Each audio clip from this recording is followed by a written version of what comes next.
So yeah, in 1 Corinthians, which is a very early letter, everyone agrees, Paul wrote it in the 50s probably. It's one of our earliest Christian documents because it's earlier than the Gospels. Yeah, you're absolutely right. Paul has to call out some of the people in the Christian community at Corinth.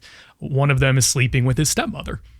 And he says, don't do that. Like, what are you sleeping with your stepmom for, bro? That's my translation. Which the Romans hated. Incest to the Romans was like, no, God. So that's not technically incest. Don't be doing this. There were people in the Christian community that there was actually, and this actually goes to show the crazy diversity within the very early Christian community.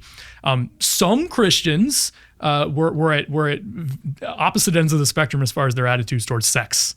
So some Christians heard Paul's message of a resurrection and that we're going to get new bodies. Okay, that's one of Paul's central messages, it seems like, that we can reconstruct from his letters. He's going around telling people Jesus is coming back soon and we're going to have our bodies transformed. He says this in 1 Corinthians 15. And so some Christians, like apparently some of them at Corinth, took this to mean that we can do whatever we want with our bodies because we're getting new ones anyway, so who cares? That seems to have been their attitude. And so some of those Christians, this is not people outside the church, but some of those Christians were sleeping with their stepmother. They were sleeping with prostitutes. They were doing whatever they wanted sexually, right? Because they actually internalized Paul's message in a way that he didn't necessarily intend. And the way we know that he didn't intend it that way is because then he wrote the letter of 1 Corinthians to tell them not to do that. Among other things. Like in 1 Corinthians, it's a fascinating piece of literature from the mid-1st century BC that offers a pretty important window into early Christian thinking, at least from Paul. Now, again, we always have to remember there's diversity, and that's one of the things I'm trying to hammer home with this text, is that just because we have one Christian text that says some Christians were doing it this way doesn't mean that anyone else was necessarily. So we have to be careful with methodological slippage. Which means we can't just wave at a text and say, oh yeah, that proves everything. No, it doesn't necessarily prove much at all. Okay, back to Paul. So he's writing specifically to this one community, these Christians at Corinth that he had just recently converted from paganism. The recent converts from paganism to the Jesus movement. And as paganism, explain what paganism is. Yeah, so I'm using this loosely, and of course that's a later term, as Ammon probably knows. Like polytheism. Yeah. So they were worshiping the Greco-Roman god. So paganism comes from a Latin word that means rural. So it comes from a later period when Christians had taken over the cities, ideologically speaking, not militarily, but ideologically speaking. But then there were still people out in the countryside doing things in the conservative way. As is the case today, oftentimes in places like the United States, cities are what is deemed more "quote unquote" progressive, and rural areas are more likely to be conservative. It's honestly kind of always been that way. It's derogatory. It is, yeah. It's kind of like hillbilly. It was derogatory because it was used by Christians to refer to hillbillies. Pagan means hillbilly, rural bumpkin or something like that. Bumpkin. Obviously, I'm not using it in a derogatory sense. Polytheism is fine though. So Paul had just converted a handful, we don't know how many, 100, not that many people, in the Greek bustling metropolis of Corinth to the Jesus movement. He rolled into town, told them the message of Jesus as he saw it, and then converted this handful of people. And then he left because he had to go to the next city and make more converts. That was his whole career, going from city to city, trying to make converts. And he felt the urgency that Jesus was coming back soon. And getting thrown in jail a lot. He gets thrown in jail. What did he do to the Pythia? Oh my God, that whole city was mad. Yeah, well, the time that he cast the demon, according to Acts, cast a demon out of... She kept saying, you're doing the Christos thing. We'll get there. I'm sure. I assume. Okay. So Paul writes to this community at Corinth, and he says, so you guys need to not be sleeping with your stepmother. Just because I said you're getting new bodies doesn't mean it doesn't matter what you do in this body. Now there were Christians on the other end of the spectrum who apparently thought that you should never have sex with anyone ever, even your own spouse. And Paul never. And there was a monastic movement. It wasn't called that yet, but there was a that's what creates those sicko priests. There was a strain of self-control already within Greek philosophy that Ammon probably knows about, where Greek philosophers were already saying maybe you should control yourself and like focus on higher spiritual realities. Meditate. Maybe sex isn't the best way to use your finite earthly existence. So Christians didn't make this up. Jews didn't make this up. This is Greek philosophers were already saying this. They weren't always living it, but they were saying it a lot of times. And so Paul also disagrees with them.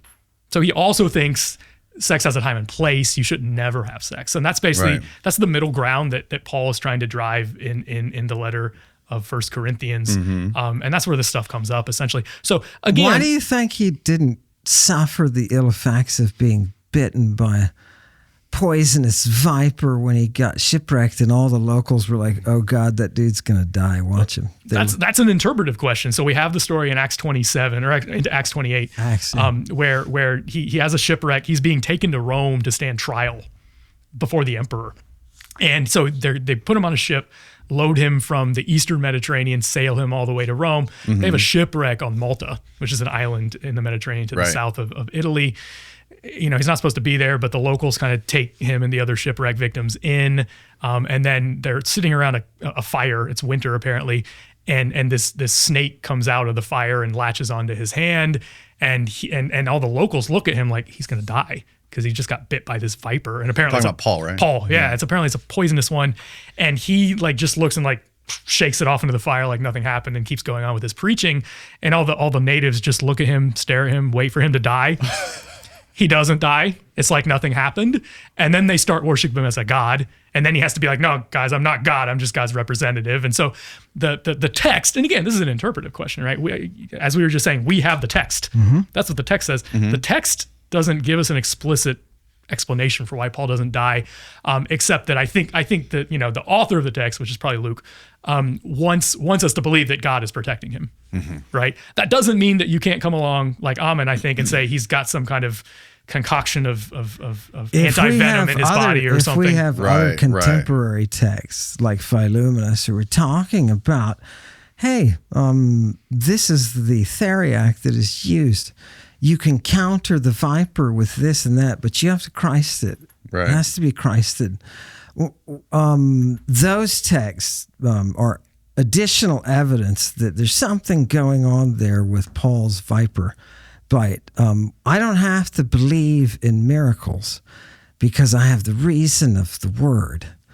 And that word clearly is reflecting a real scientific anthropological reality that Paul is walking around with viper venom, which is not atypical, is not atypical. So you think he's like the guy in The Princess Bride? So he's using his knowledge of Galen's theriac, which allegedly Galen was using as like a performance-enhancing drug to keep himself safe from being poisoned by snake venoms. And he's connecting that to this biblical writing of Paul getting bit by a snake. All of that is written in Galen in a work on the theriac de Piso. Okay. And he talks about the theriac that Marcus Aurelius is on with its compound drugs. Yep. The concept of using antidotes through the viper venom specifically traces in the Bacchic text as well. It's the same. All these priests like Nicander, that's what they're talking about. They're talking about the use of these venoms and toxins in order to induce that open-eyed spiritual experience, vision. It is a process that is biochemical. And as an investigator of the Greek, it looks to me like Paul is on that list, and that's why the Pythia calls him out for it. She knows that he's got to be Christing. She knows what Christing is. All right, we're going to get into the Christing stuff. I want to make sure we stay on track, though, and not make this thing go all over the place. Yes. I want to keep it kind of like segmented. Understood. So does that make sense to you, how he's connecting this theriac, the idea of the theriac and these first of all, I'm sure you know about, or are you familiar with Galen's theriac and Nero's physician talking about this? Marcus Aurelius, yeah. Also, Nero's physician talked about the theriac, right? Yeah. A concoction of like 7 different viper venoms, viper flesh, and all kinds of stuff that allegedly Marcus Aurelius was using and drinking daily. It had opium in it as well, to keep himself safe from people who were trying to kill him with poisons. I have little doubt that there were people doing drugs. Yeah. Regardless of what your advisor said. Well, this wasn't necessarily like a drug to get you high. This was more of like a concoction. Sure. That's fine. That's fine. Again, I think Ammon and I both agree we want to be faithful to the text and be careful with the texts. Right. So Galen is writing quite a bit later. Nero's obviously closer to Paul's time, much closer to Paul's time. So he's executed under Nero, isn't he? Yeah, at least traditionally, right? It's actually Nero's our sources aren't great for that. Who's the source? Paul was executed under Nero? Yeah. Traditionally, like that, Okay. our sources are not great for that. Yeah, but for sure. that was the early rumor. Okay. Very early rumor. That's definitely not a later creation by any stretch. It's not in the Bible. So my perspective on this is that we can hypothesize. I think it's interesting to hypothesize. I don't see any evidence in the Bible for that. I don't see any evidence in the biblical text of Acts where this viper bites Paul that makes me think he's definitely on some kind of concoction. Sure.